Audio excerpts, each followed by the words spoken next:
Olá, pessoal. Muito bem-vindo à segunda aula do módulo chamado Take Off, que faz parte do curso de inglês I'm Talking. Eu tenho recebido uma série de perguntas que eu gostaria de responder referente a este momento no início do módulo Take Off. Caso você está acessando aqui no YouTube e ainda não fez a aula, ou talvez não se encontra matriculado no curso, você pode acessar imtalking.com.br para maiores informações. Eu vou colocar o link aqui embaixo do vídeo. Nós estamos aqui no componente Expansion. Expansion em inglês significa expansão. Nós temos os highlights, que são alguns momentos importantes no conteúdo anterior. Vamos só conhecer a linguagem aqui. She was on vacation. We decided to take a break. I finally got some time off. I spent free time watching movies. They had to work. I didn't have the opportunity. A primeira parte aqui, como sempre, você pode conferir a linguagem mais importante em negrito. She was on vacation. On vacation significa de férias, estava de férias. We decided to take a break. Take a break é parar, estar de férias, pode ser parar de trabalhar, parar de fazer uma atividade. Então, qualquer coisa que implica parar de alguma coisa por um tempo antes de recomeçar. Take a break. Break, primeira pergunta, seria break também é quebrar, né, professor? Isso mesmo. Break, o verbo break só significa quebrar. Então, você pode break a leg, que é uma curiosidade, break a leg, quebrar a perna, mas em inglês também break a leg significa boa sorte, né? Uma brincadeira aí, linguística aí. So, take a break. E nós temos aqui também time off. Time off é tempo livre. Nesse caso aqui, finalmente, né? I finally got some time off. Finalmente teve um pouco de tempo para mim mesmo. Tipicamente tempo que eu não estou trabalhando. Aqui uma outra coisa interessante. Normalmente utilizamos o verbo spend dentro do contexto de dinheiro. Spend significa gastar, mas também pode significar em português passar, né? I spend free time watching movies. Eu passo tempo livre assistindo filmes, né? Então, spend, passar, gastar. They had to work. Eles tiveram que trabalhar. Had to work, tiveram que trabalhar. E o último exemplo aqui, I didn't have the opportunity. Eu não tive a oportunidade. Então, aqui você tem a linguagem mais importante destacado aqui. On vacation, take a break, time off, spend time, nesse caso, had to work. And opportunity, a linguagem mais importante aqui, nessa primeira parte. Já na segunda parte, é uma revisão dos advérbios de frequência, né? Que nós utilizamos para falar com qual frequência alguma coisa acontece. Vou ler as frases para você, você vai anotando. My brother always plays the guitar.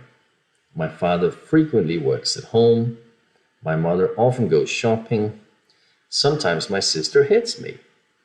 My uncle rarely visits us at home, and my aunt never watches football. Uma pergunta aqui que eu recebi aqui outro dia eu reparei, professor, no material didático nosso, às vezes, algumas palavras se encontram não apenas negrito, mas até às vezes sublinhado. O que é isso? Isso é onde há uma ênfase natural. É onde muitos nativos colocariam uma ênfase. Então, nesse caso aqui, my brother always plays the guitar. Tradução, meu irmão sempre toca guitarra. E, na verdade, frequentemente, no advérbios de frequência, nós colocamos ênfase. Isso é bem comum. My father frequently works at home, and my mother often goes shopping. Always, sempre, frequently, frequentemente, often também significa frequentemente, and sometimes my sister hits me. Esse aqui é uma pessoa reclamando, né? Irmã está batendo na outra pessoa aqui. Tipicamente teríamos um ênfase no hits, que é uma reclamação embutida aqui, né? Sometimes, às vezes, and my uncle rarely visits us at home. Raramente ele nos visita em casa. And my aunt never watches football. A minha tia nunca assiste futebol, né? Isso é um exemplo aí. É uma dúvida que surgiu aqui, uma pergunta que a gente sempre recebe, é a pronúncia de tia em inglês, né? E tem duas pronúncias. Relembrando, nós temos vários nativos que falam inglês, certo? Nós temos norte-americanos, nós temos ingleses, australianos, irlandeses, escoceses e outros, tá? E cada região tem uma forma de pronunciar as palavras diferente, né? Então, duas pronúncias aqui, aunt, nos Estados Unidos, e aunt, na Inglaterra. Então, as pronúncias de tia pode ser ou aunt ou aunt, que não é muito intuitivo, né? Porque aunt, se for soletrar, seria A-N-T, aunt, que significa formiga, né? Uma outra coisa. Legal. Isso foi uma revisão, sim, de alguns momentos importantes aqui. Vamos focar um pouquinho em outros usos também, a própria expansão. Aqui tivemos várias dúvidas. Vamos conhecer. Então, a frase inicial era she was on vacation, estava de férias. Nós tomamos liberdade de mostrar outros usos da palavra on, né? Nós temos dois exemplos aqui, on time, on a budget. E esse on time é utilizado assim, he is on time. Ele chegou na hora certa, na hora combinada. On time é exatamente o horário combinado, alguma coisa, isso é on time. Falando nisso, uma pessoa que chega um pouquinho antes, this person is in time. Ele chegou um pouquinho antes, in time. So, in time, um pouco antes, on time, na hora combinada. On a budget, outro uso do on. If you are on a budget, você tem um limite o quanto dinheiro você pode gastar. Você faz seu orçamento, você decide para este item aqui, para esse mês, eu posso gastar R$1.000, por exemplo, e não mais, you are on a budget. Outro uso bem interessante. Então, olha só, 3 usos diferentes. On vacation, on time, on a budget. Formas diferentes de utilizar a preposição on. Temos outros exemplos aqui também com o verbo take, que eu queria mostrar para vocês. Take a break, de parar de fazer alguma coisa. E nós temos aqui take up, que é um verbo frasal, phrasal verb, and take offense. Bem interessante isso aí. Take up significa iniciar alguma coisa. Exemplo. Last year, I took up tennis. Repara que eu conjuguei o verbo take no passado, que é took, um verbo regular. I took up tennis. Eu comecei a jogar tênis.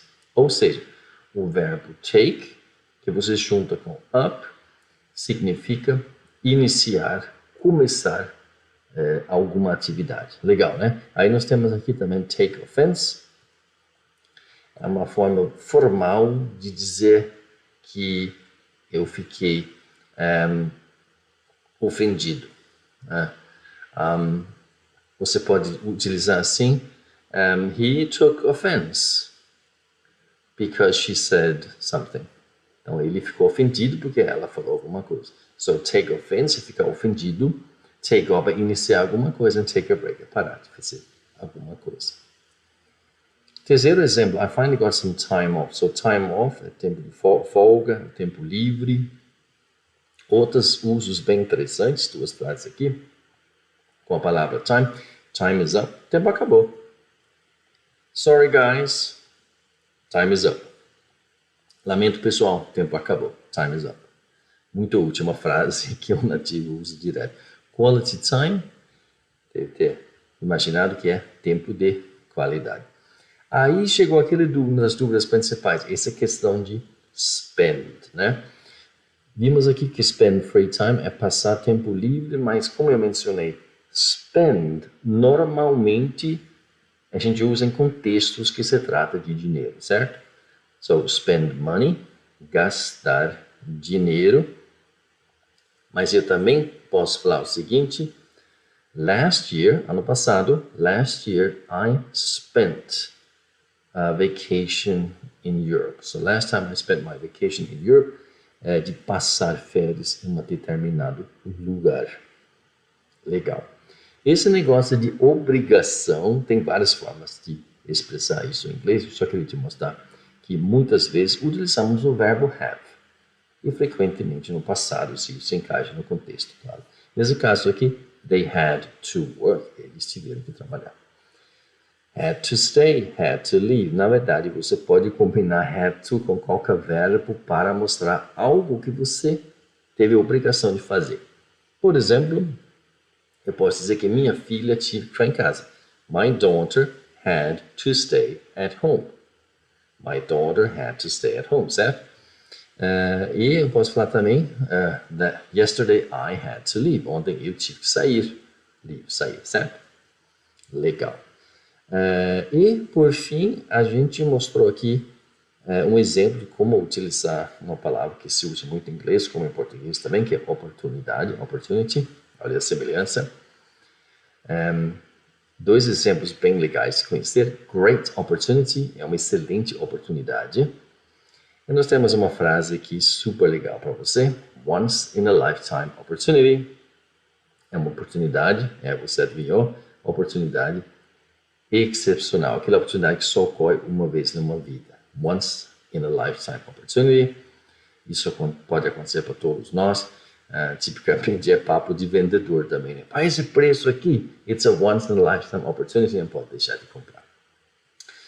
Thank you very much. This was a quick lesson on the highlights of this expansion here. Muito obrigado por visitar. Eu busquei responder algumas das perguntas que nós tivemos referente a essa parte aqui. Muito obrigado pela sua visita. Thank you very much. See you in the next one.